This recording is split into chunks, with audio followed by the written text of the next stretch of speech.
नमस्ते. मैं स्पेशल गवारीची भाजी बनवते आहे, ती पण मसाल्याची. आणि ती कशासाठी म्हणजे असं पिकनिकला वगैरे आपण जातो ना, त्यासाठी म्हणजे खास तेल विल असं म्हणजे भरपूर वापरून अशी मस्त करून दाखवते आहे. त्याचं साहित्य बघा. ही गवारी आहे अर्धा किलो. हे मी तोडून आहे ना 2 शिट्या करून कुकरला घेतले आहे, म्हणजे पहिली शिजवून घेतली आहे. तर आता मला त्याची आहे ना फ्राय करायची आहे. म्हणजे ही भाजी कशासाठी बनवते आहे, म्हणजे पिकनिकला वगैरे जात असाल ना, तर ती भाजी आहे ना सुक्की बिना पाण्याची करून न्यायची चांगली तेलामध्ये. अशी मी भाजी करून दाखवते. त्याच्यासाठी लागणारं साहित्य दाखवते. हे कांदे आहेत, हे 2 कांदे घेतले आहेत, बारीक चिरून घेतले आहेत. हे 2 छोटी टोमॅटो आहेत, 2 कापून घेतले आहे. आणि खोबरं आहे अर्धी वाटी, म्हणजे सुकं खोबरं घेतलं आहे किसून, अर्धी वाटी आहे. ही हळद आहे, म्हणजे ही अर्धा चमचा घेणार आहे. ही 1 चमचा अद्रक लसूणची पेस्ट आहे. आणि तुम्हाला आहे ना मी माझ्या घरातला कोकणी मसाला नाही दाखवते आज मी बाहेरचा दाखवते. हा गरम मसाला आहे अर्धा चमचा. ही मिरची पावडर आहे 1 चमचा. ही धना पावडर आहे अर्धा चमचा. आणि आहे ना हे जिरा आहे अर्धा चमचा. हे मीठ आहे आपल्याला चवीपुरतं टाकायचं आहे. आणि हे तेल आहे 100 ग्राम. आता मी तुम्हाला मसाला भाजून दाखवते. आता मी गॅस पेटवला आहे, कढई ठेवली आहे. आता मी जे हे कांदा खोबरं घेतले आहेत ना, ते मी आता भाजून घेते. थोडं तेल टाकते. आता कढईमध्ये थोडंसं तेल टाकलं आहे. आता त्याच्यामध्ये हा कांदा टाकते. जे सर्व साहित्य आहे ना मला भाजून घ्यायचं आहे.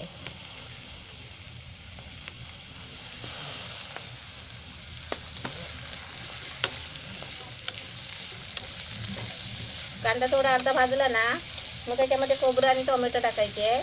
ते पण चांगले भाजून घ्यायचे आहेत, एकदम मस्त फिरवून घ्यायचे तेलामध्ये. कांदा थोडा भाजला आहे, आता एकदम मस्त नरम झाला आहे. आता त्याच्यामध्ये ना खोबरं टाकते.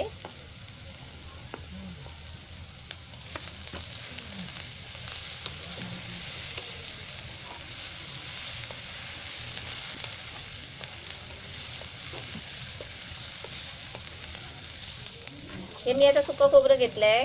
ओलं खोबरं घेतलं ना तरी पण चालेल, पण असं चांगलं भाजायचं तेलामध्ये. कांदा आणि खोबरं असं मस्त भाजून घ्यायचा लाल होईपर्यंत. आणि त्याच्यामध्ये आहे ना टोमॅटो पण टाकायची.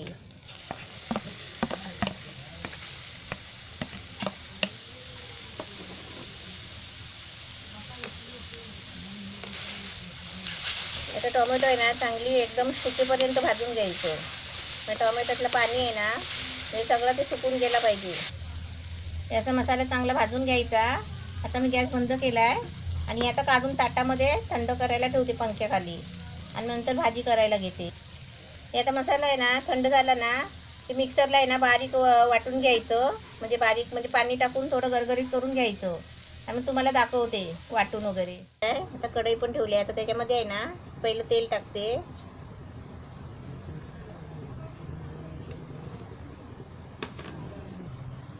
आता तेल टाकले, त्याच्यामध्ये थोडंसं अर्धा चमचा जिरा टाकते.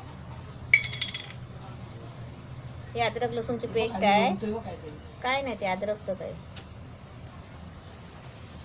हे अद्रक लसूणची पेस्ट टाकते.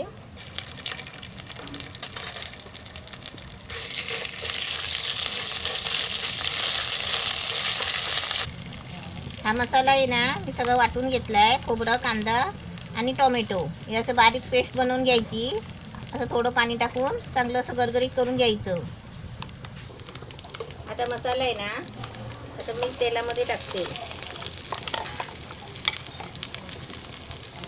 आपल्याला पिकनिकला वगैरे बाहेर जायचं असेल ना, तर ही अशी भाजी आहे ना चांगली मस्त मसाल्यामध्ये चांगली गरगरीत करून आहे ना सुकून चांगली तेलामध्ये फ्राय करून न्यायची. 2-3 दिवस चांगली राहते. पण याला कसं तेल पण जास्त लागतो. आता मी तुम्हाला दाखवते. तेल जास्त लागतो ते म्हणजे कसं ती 2-3 दिवस वस्तू राहणारी आहे ना, म्हणून त्याच्यासाठी तेल टाकायचं जास्त. असं सर्व आधी असं तेलामध्ये फ्राय करून घ्यायचं.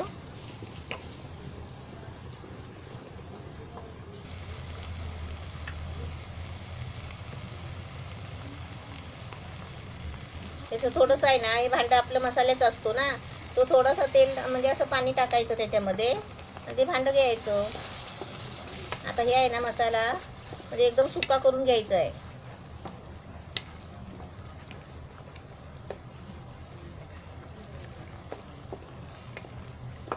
गॅस फास्ट केला आहे. आता याच्यामध्ये आहे ना हे मी बाकीचे सगळे मसाले टाकते.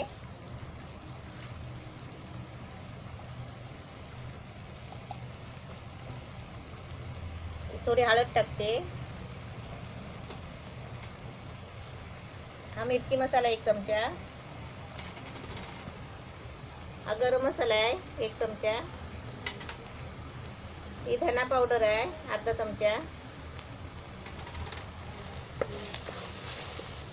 गरम मसाला पण अर्धा चमचा होता, मी 1 चमचा बोलले.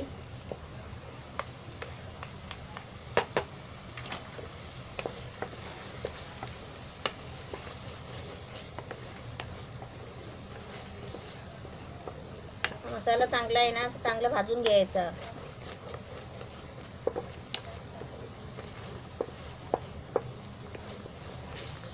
हे आपला मसाला आहे ना, आणि तेल मी जेवढं घेतलं आहे ना, ते आपल्या रोज भाजी बनवायची असेल ना तर तेवढ्या तेलामध्ये भागतो, म्हणजे तर त्याच्यावरती तेल नाही टाकायचं. आणि आता आपल्याला ही आता 2-3 दिवस प्रवासाला न्यायची आहे ना भाजी, तर त्याच्यामध्ये आहे ना थोडं तेल लागेल. ते तुम्हाला मी आता टाकून दाखवते.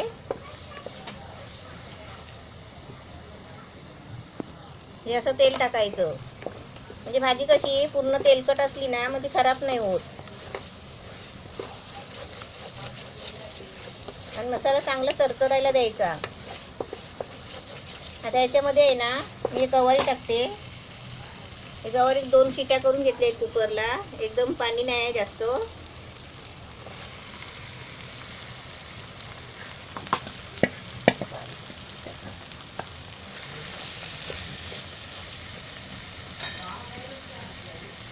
त्याच्यामध्ये आपल्याला आता चवीपुरतं मीठ टाकायचं आहे.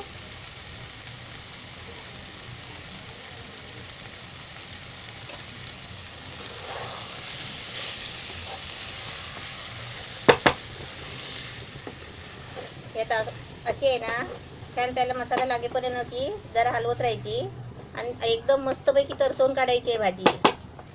म्हणजे गवारी आहे ना फुगलेली आहे ना ती पण चांगली तरसून घ्यायची, म्हणजे त्या गवारीतलं पाणी सुद्धा सुकलं पाहिजे.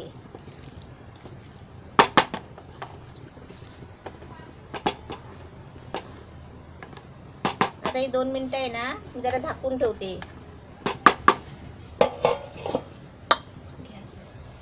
आता आपण झाकण खोलून बघूया. हे बघा छान असं तेल सुटतंय भाजीला. म्हणजे आहे ना चांगली अशी सुकवून घ्यायची मस्त.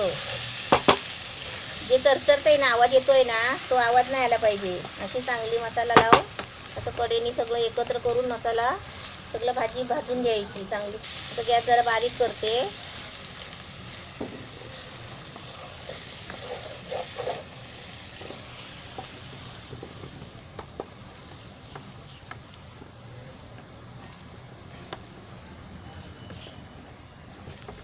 आता याच्यावर मी झाकण नाही ठेवत आहे. आता अशीच आहे ना साफ सुकवून घेणार आहे मी. हे बघा छान तेल सुटलं आहे, एकदम मस्त तेल सुटलं आहे. बघा छान झाली आहे भाजी, एकदम तेल सोडलं आहे भाजीने. अशी भाजी आहे ना मस्त अशी बनवायची. आता मी तुम्हाला ही छान भाजी झाली आहे मी काढून दाखवते.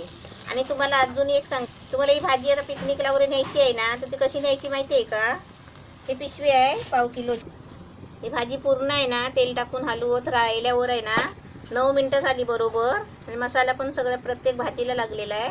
ही भाजी छान झाली आहे. आता मी तुम्हाला सांगते, पिकनिकला वगैरे ही भाजी घेऊन जाताना आहे ना याची प्लॅस्टिकची पिशवी घ्यायची. ही अशी पिशवी घ्यायची, अर्धा किलोची नाही तर 1/2 किलोची अशा पिशव्या मिळतात दुकानात, अशी घ्यायची. पण भाजी कशी एकदम थंड गार करायची भाजी आणि या पिशवीमध्ये भरायची. वर अशी ना पिशवीला गाठ मारायची आणि डब्यात भरायची. हा पिशवी आहे ना भाजी भरून मग आपण डब्यात कोणत्या पण डब्यात भरून आहे ना आपण घेऊन जायची. कारण काय माहिती आहे, तेल आहे ना भाजीमध्ये ते डब्यात असे आपण साध्या डब्यामध्ये भरलं ना तर तेल कसं सगळ्या कपड्यांना लागू शकतं. म्हणून आपण आहे ना त्या पिशवीमध्ये भाजी भरून गाठ मारून डब्यामध्ये ही पिशवी अशी ठेवून भाजी व्यवस्थित घेऊन जायची. म्हणजे कसं कपड्याला वगैरे तेल लागत नाही. म्हणून अशी भाजी आहे ना पॅक करून घेऊन जायची, पण थंड झाल्यावर पिशवीत भरायची. आता मी भाजी एकदम मस्त रेडी झालेली आहे. आता मी तुम्हाला काढून दाखवते. गवारीची मसाल्याची भाजी एकदम मस्त छान झाली आहे. तुम्ही पण अशी बनवा.